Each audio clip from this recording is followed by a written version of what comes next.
El mundo, un lugar lleno de oportunidades para emprender, innovar, crear, materializar ideas enormes.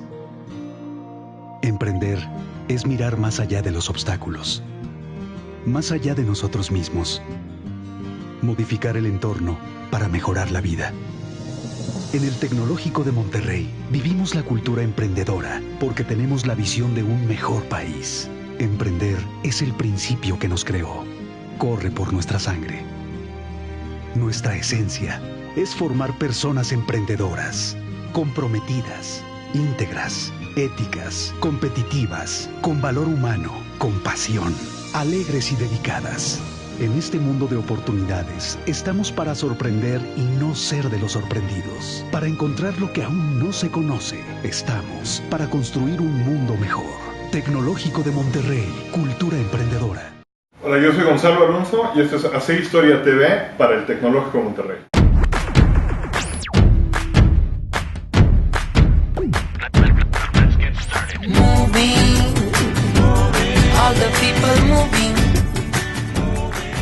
Bueno, bienvenidos a Hacer Historia TV. Este es un podcast que estamos realizando con Gonzalo Alonso y Juan Carlos Lucas de Innova Consulting para el TEC de Monterrey.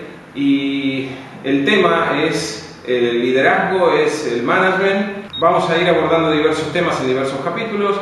En este primero queríamos compartir con ustedes una lectura de lo que vemos como los principales rasgos o ejes del futuro que se nos está viniendo ya, ¿no? Los contextos en los que nos vamos a tener que mover de aquí a los próximos años. Y nosotros decimos que nos hacemos cargo de un desafío, o debemos hacernos cargo de un desafío que enfrentan hoy tanto los profesionales, los gerentes, como los emprendedores y las empresas. Este desafío, dicho de manera que a mí me gusta mucho por Tom Peters, es distinto o extinto, no hay opción. Entonces, en estas charlas y en estas cápsulas de contenido de este podcast vamos a ir explicando por qué nos parece relevante esta postura de Tom Peters. Y nosotros tenemos dos tesis. Primero, que las prácticas de gestión y las formas de crear valor que hoy tenemos a la mano ya no van a ser viables en los próximos años, ya no están siendo viables.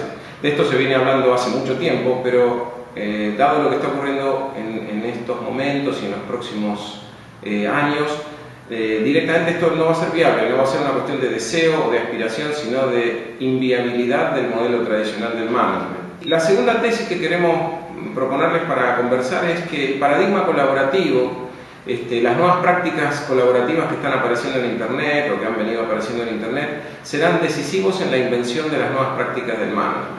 Una preocupación central que tienen la mayoría de las empresas y que creo que tenemos también todos los profesionales es ser competitivos. Si ustedes se fijan, la historia de la competitividad ha ido marcando ejes diferentes. En sus inicios, en la época prehistórica del management, digamos, la localización geográfica de una empresa era central porque la competitividad de la compañía estaba muy ligada al acceso a los recursos, el acceso a las materias primas. Esto después se desplazó hacia los procesos. Y quizás en esta etapa fue donde se instala el management científico, que es, digamos así, como la quinta esencia del sentido común dominante hasta nuestros días. A pesar de que somos muy críticos de esta forma tradicional de management, es todavía dominante y es todavía el sentido común dominante en la cultura del management. En los años 70, digamos que después de esta etapa del management científico que ponía el foco en los procesos, y en las formas en que la organización hacia su interior producía valor, hubo un desplazamiento. En los 70 hubo un gran crecimiento o incremento de la inestabilidad por la globalización de la economía, la crisis del petróleo, y esto llevó a que las empresas y los pensadores del management empiecen a ver que no alcanzaba con una buena localización geográfica, acceso a recursos y buenos procesos internos, si bien esta mejora de procesos internos propia del management científico había implicado una explosión de productividad enorme, no era suficiente a partir de ese momento y empezaba a ser muy relevante qué pasaba con los demás jugadores que estaban en este mercado. Entender el mercado como un espacio de acciones recíprocas entre jugadores que eran competidores pasó a ser central. El foco pasó entonces progresivamente del énfasis en la localización, al énfasis en los procesos, al énfasis en los competidores. Y digamos que se forjó un sentido común, como decíamos antes, que hasta el día de hoy sigue siendo dominante, a pesar de que está siendo criticado hace mucho tiempo. Hay una cuestión que es decisiva en todo esto, y es que nos gusta mucho como lo dice Candy Hammer. Él dice: la competitividad se resiente cuando convergemos en torno a una cierta ortodoxia dominante. Dicho en difícil, dicho en fácil, tarde o temprano nos clonamos. ¿Qué quiere decir esto? Que tarde o temprano usamos la misma materia prima, tenemos los mismos procesos certificados con las mismas normas y los mismos entes de certificación, y pensamos el management leyendo los mismos libros y yendo a las mismas escuelas de negocio. Por lo tanto, la preocupación central y el eje de la competitividad empieza a ser la creación de nuevo valor para los clientes, la producción de innovación, y esto hace que el foco pase a los clientes, de la localización geográfica a los procesos internos, a los competidores y hacia los clientes en última instancia, y empieza a ser central crear singularidades, cultivar singularidades, ser únicos en algún sentido para poder justificar un valor diferencial, un valor premium. Es muy importante que los emprendedores no seamos improvisados, que seamos innovadores. Y para esto se necesita estructura y se necesita trabajo, y va muy pegado a un tema que Juan Carlos y yo platicamos el día de ayer, y es que emprender no es igual a, digamos, retirarse de trabajar. Emprender es, digamos, todo lo contrario. Y es un ejercicio de disciplina, y tiene que ser un ejercicio diario, igual que el innovar. Uno innova por convicción, no innova porque nada más se dieron las cosas. Y eso es muy importante. Y aquí voy a comparar un poco con lo que dice Mathieu Ricard de la felicidad. Mathieu Ricard dice que la felicidad es algo que debemos cultivar y debemos entrenarnos para llegar ahí, y una vez que la tengamos, no sea una felicidad efímera que sube y desaparece, ¿no? Como cuando estamos con una cerveza viendo el mar y con una chica y decimos: oh, qué feliz que soy. No, bueno, eso dura unos cuantos minutos mientras dura la cerveza, mientras dura la chica, pero después de eso desaparece, ¿no? Igual es innovar. Innovar no es que yo esté sentado en el escritorio y de repente se me ocurre una gran idea que me llena de luz, ¿no? Y la transmito, y bueno, eso fue una gran idea. Pero cómo agarro esa idea, la subo en el tiempo y la sostengo, eso es innovar. Entonces, podríamos decir que, primera conclusión interesante: producir innovación sistemática parece la única fuente de sostenimiento o de diferenciación sostenible. Y segundo, hay que comprender el cambio en el modo de innovar para protagonizar la creación del futuro. Nosotros decimos: la innovación no se hace siempre de la misma manera. Entonces, nosotros decimos que hoy en día la innovación está siendo crecientemente disruptiva, cada vez más disruptiva. Y con esto nos referimos a una distinción particular que hace un investigador, un académico norteamericano, Clayton Christensen, que dice que la innovación disruptiva emerge como alguna oferta en el mercado que cambia las reglas del juego competitivo y hace que los líderes de ese mercado pierdan su liderazgo, no por hacer cosas mal, no por equivocarse, sino por hacer lo que todos los libros de management dicen que tienen que hacer y lo que su experiencia exitosa dice que tienen que hacer. Por eso Clayton Christensen dice: cuando aparece innovación disruptiva, los líderes suelen perder su liderazgo. La innovación disruptiva me parece particularmente importante en Latinoamérica, principalmente por dos cosas.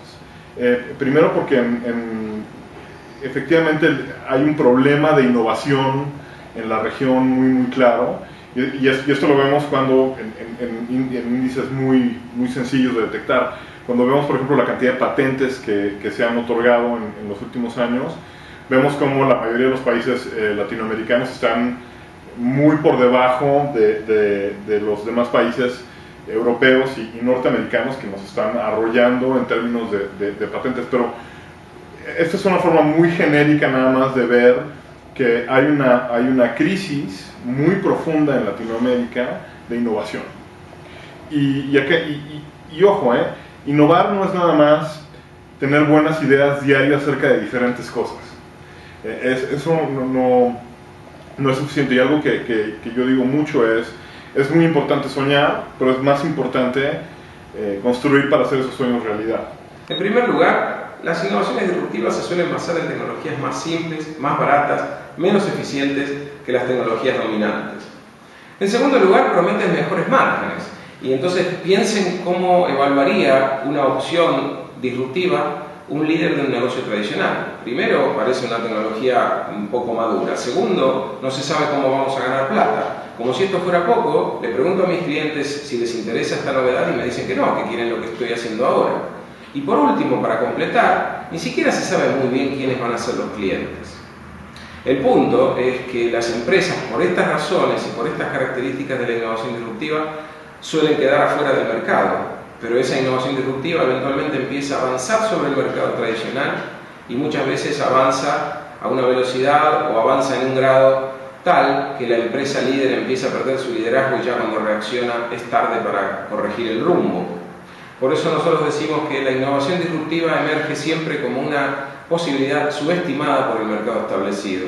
A nosotros nos gusta decir, miramos el mundo o solemos mirar el mundo con el espejo retrovisor, con el sentido común del pasado. Y ejemplos de esto son el negocio de la música, la industria discográfica, el negocio de la fotografía digital y el negocio de las noticias, de los diarios. Están siendo o han sido atacados por innovaciones disruptivas que los han dejado en una posición bastante incómoda y han transformado sus negocios y han transformado o reposicionado el poder, haciendo que su rol deje de ser, o el rol de los líderes tradicionales deje de ser tan fuerte como lo fue en el pasado. Yo creo que en Latinoamérica tenemos una ventana muy grande en todos los aspectos cultural y sociales. Me parece que hay una gran oportunidad todavía en Latinoamérica de hacer que la innovación impacte socialmente y culturalmente, de modo que cambien las reglas. Y un ejemplo muy concreto de eso es, por ejemplo, el emprendimiento que ahora estamos haciendo con Cliconero, que es básicamente reeducando al e-commerce latinoamericano a usar plataformas para encontrar descuentos. Como ya sabemos, no es fácil que el latinoamericano pague en línea, el e-commerce está un poquito todavía atrás de Brasil, de modo que atrás de todo el resto del mundo, pero claramente ahí hay un cambio cultural y social que de lograrse, la disrupción sería a tal grado que cambiaríamos las reglas del juego, no nada más del e-commerce, sino del comercio de brick and mortar, el comercio de las tiendas, digamos. Podría ser altamente disruptivo para el retail, al grado que, como tú mencionabas, retail tenga que cambiar algunas reglas para adaptarse al hecho de que de pronto hay una página que cada 24 horas tiene una oferta del 80% de descuento en un servicio. Y bueno, ¿y cómo le hago yo para competir con este esquema tan agresivo de e-commerce cuando igual yo ni siquiera estoy conectado a internet, que es el caso de la taquería aquí de la esquina, ¿no? Entonces es muy interesante ver cómo un cambio social y cultural muy endémico de Latinoamérica puede llegar a ser un efecto dominó que desde mi perspectiva cambie la forma en cómo el retail se comporta en frente al consumidor, cómo pone el precio, cómo maneja sus ofertas, toda una serie de cosas mucho más profundas, debido a una plataforma tecnológica que lo que hace es juntar a una masa crítica bastante importante de consumidores con una masa crítica muy importante de servicios, por ejemplo en el caso de Cliconero. Es nada más un ejemplo para decirte cómo veo una gran oportunidad en el área social y cultural de estos países, ¿no? Por eso decimos desarrollar sensibilidad para escuchar el mundo y crear mapas disruptivos o mapas de los cambios disruptivos es central. Bueno, esto ha sido el primer capítulo de Hacer Historia TV. Nos vemos en el próximo.